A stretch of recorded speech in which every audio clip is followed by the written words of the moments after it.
Hello mga ka-real, meron po tayo ditong mga rewind na stator ng electric fan. Aalamin po natin dito kung para saan ba ang mga terminals na ito, saan ito kinakabit, ano ang mga color coding dito, ano ang mga connections nito sa loob, at paano natin makakabisa ang mga terminals nito sa pamamagitan ng bawat kulay nila.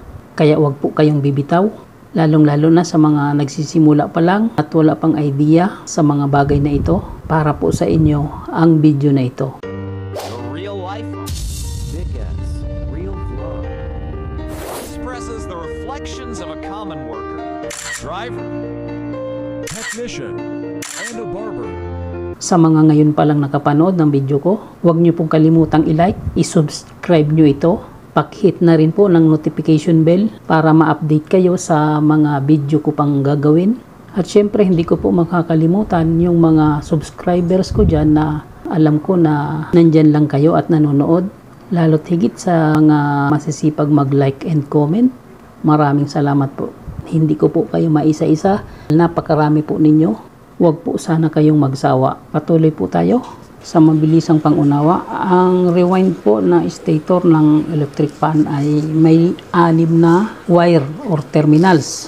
Meron po dyan na green, red, black, white at 2 yellow. Kung mapapansin po ninyo sa aking ginawang simpleng diagram, sinimplify ko po ito para maging guide natin at madali natin itong maunawaan. Ang kulay green po ay nagsisilbing common terminal ng isang stator windings. Ito po yung green at connected po yan sa isang wire na kulay yellow. Mapapansin natin na connected siya sa green, magka-short yung yellow at saka green. Ito po yon. Sa madaling salita, itong 2 wire na ito ay nagsisilbing common terminal. Common terminal ng windings at common terminal ng kapasitor. Sa pagitan ng green at ng red, nasa gitna po nito ay ang running windings. Kaya kung susukatin natin ang resistance nito, masusukat natin sa green at red ang running winding resistance. Ang red po ang nagsisilbing speed terminal number 3 para sa switch number 3. Okay?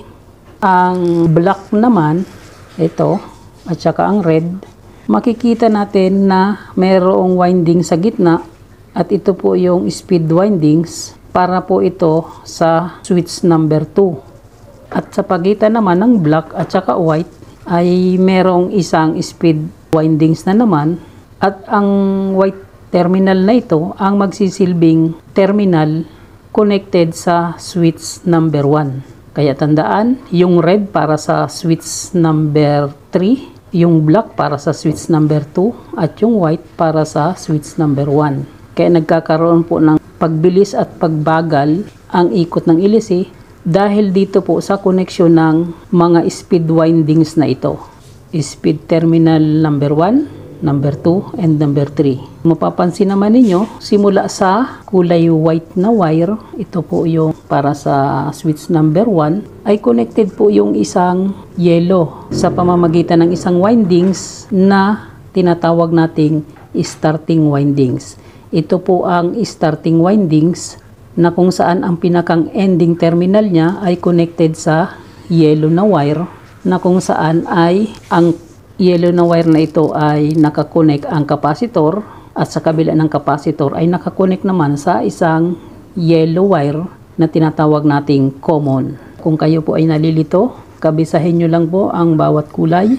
Ang green ay common, ang red ay para sa switch number 3 or speed number 3. Ang black ay para sa switch number 2 or speed number 2. Ang white ay para sa switch number 1 or speed number 1. At ang 2 yellow, kahit magkabaliktad po ng kabit kayo dito ng kapasitor ay walang problema dahil ang kapasitor po naman na ginagamit dito ay ang non-polar type.